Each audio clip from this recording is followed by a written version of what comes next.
Now, when I think of kart racing games, Mario Kart is the first to come to mind, and that's because the franchise is huge. If I was to simply say Mario Kart, I think most people would know what I'm talking about. It started out and is technically still a spin-off series of the Mario franchise, Nintendo's immensely popular series of platformers. When it comes to racing games, Nintendo has given us several options over the years, but I think Mario Kart's accessibility and its connection to one of the most popular video game franchises in the world has catapulted it to being one of the most popular series of racing games, and it all started in 1992. Developed and published by Nintendo, Super Mario Kart was released for the Super Nintendo in September 1992. For this review, we played the game on the analog Super NT. Now let's take a look at Super Mario Kart and see how the series got started, and if it still holds up.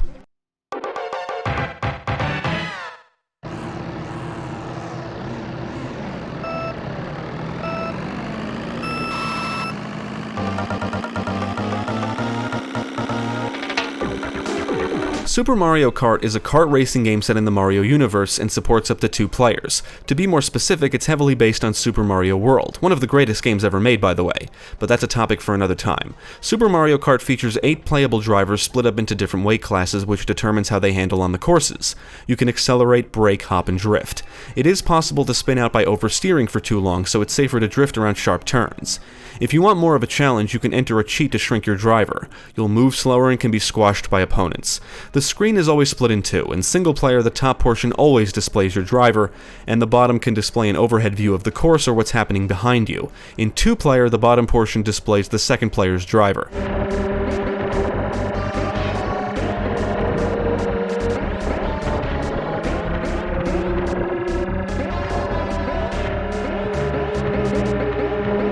Super Mario Kart includes several game modes: Grand Prix, Time Trial, Match Race, and Battle. Match Race and Battle are 2-player modes. In Match Race, both players race each other without any AI opponents. In Battle, the objective is to pop the other player's balloons. Grand Prix can be played solo or with a buddy, and is the real meat of the game. You race for cups across 3 engine classes.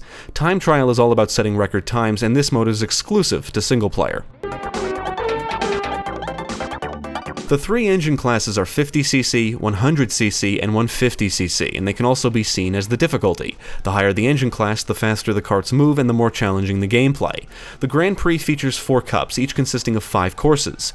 You are awarded points at the end of each race, and the amount depends on your finishing position. The driver with the most points at the end of a cup wins. 50cc only includes 3 cups, and you can unlock the 4th in the other engine classes. There is a life system in place. If you finish a race in 5th or lower, you rank out, and can either quit or retry at the cost of a life. If you lose all your lives before finishing a cup, you'll have to restart the entire cup.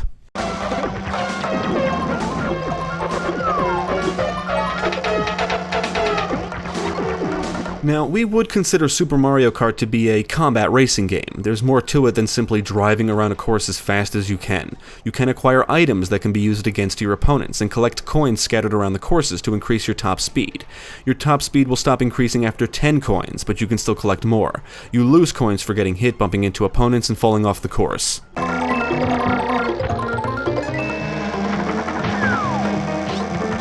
Now, the items is what makes Super Mario Kart stand out. Scattered around each course are question mark boxes, otherwise known as item boxes, and driving over them will grant you an item. Several items can be launched forwards or dropped behind your kart. Shells will cause opponents to spin out. When launched forward, green shells will move in a straight line and bounce off barriers. Red shells will home in on the opponent in front of you, but will break if they hit a barrier. They also don't follow the course, so it's wise to launch them when the opponent in front of you is in view. Banana peels can be launched or dropped onto the course, and will cause any driver that drives over them to spin out.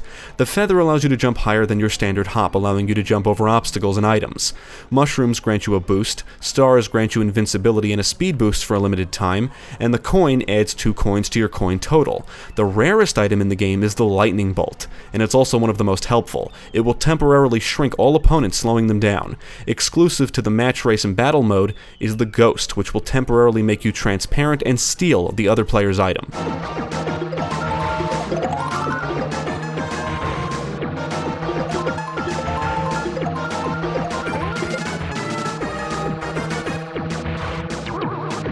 Now, Super Mario Kart features a rival system. The driver or character you choose will determine the order of AI opponents. Their order can be altered if they get hit with items or you knock them off the course. However, this would need to happen right before finishing the final lap, because you will notice that if an AI opponent is knocked down a position, they will move extremely quickly to catch up to where they should be in the order. Each character has a primary rival, which means that AI rival will always be vying with the player for first place.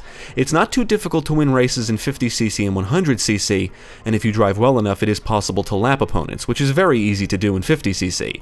Memorizing the course layouts and mastery of the mechanics is crucial for winning races in 150cc, because mistakes can drop you several positions.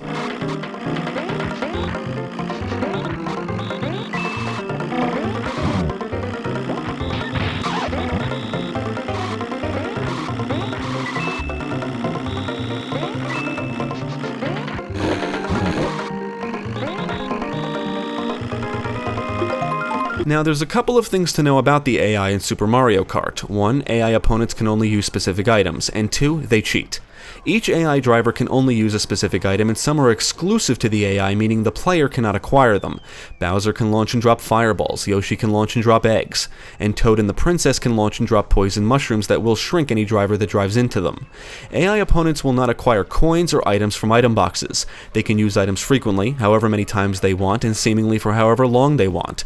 For example, Mario and Luigi will often conveniently activate their invincibility when you get close to them, or when they're about to get hit by an item, and this can last for a while. It's annoying.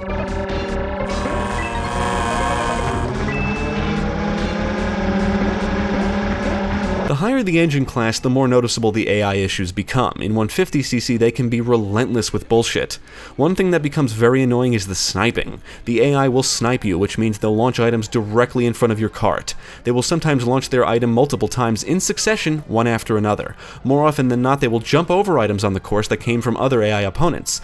And this isn't the typical hop either, they jump as if they're using a feather. Furthermore, we've seen them drive through obstacles like pipes and thwomps. Needless to say, races can be frustrating and often feel cheap and unfair.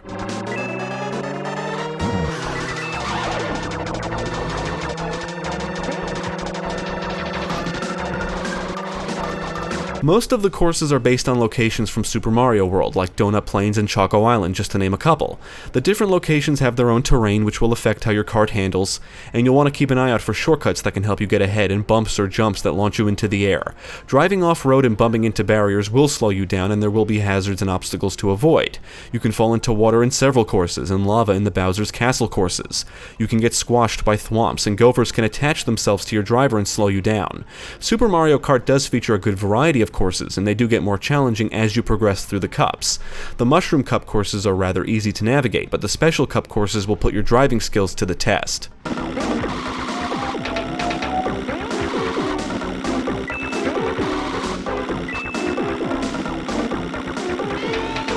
One notable aspect of Super Mario Kart is that it utilizes the Super Nintendo's Mode 7 technology to basically give you the illusion that you're driving through three-dimensional environments, and this was impressive for its time. It's not the first game to utilize it, but it does utilize it well. The presentation is colorful, the sprite work is good, and some assets are clearly taken directly from Super Mario World. The backgrounds, obstacles, and terrain are what make each location feel unique. The music is upbeat, catchy, and memorable, and each location has its own theme. On the technical side, the game ran smooth most of the time, but we did notice the frame rate dip here and there in 2-player. We did not encounter any major bugs or issues.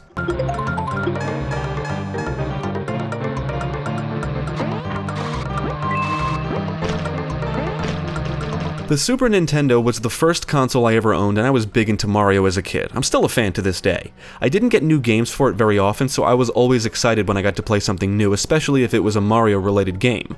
I never owned Super Mario Kart growing up, but I had a friend who did, and he left his copy at my house once.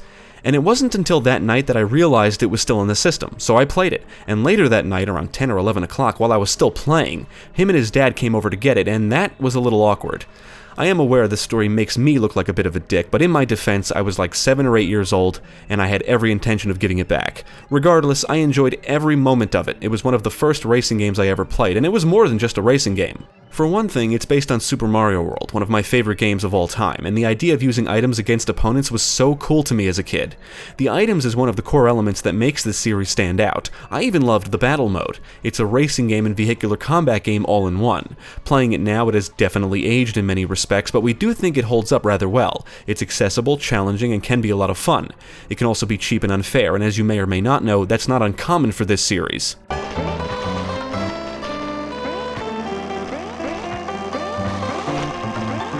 In today's world, there are better Mario Kart games out there, but we would recommend Super Mario Kart. If you're used to the more modern titles, you'll undoubtedly notice a lack of content and some missing mechanics, but it's easy to pick up and play, and it can be enjoyed solo or with a buddy.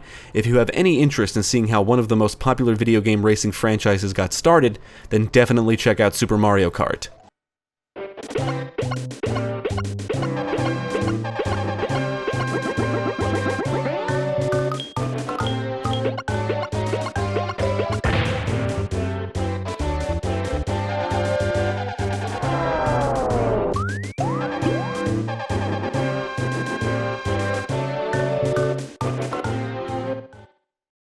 Thank you for watching. If you enjoyed this video, check out the rest of our channel, follow us at the links below, and you can also support us on Patreon. If you're interested in more gaming content, check out our friends over at Gamecast.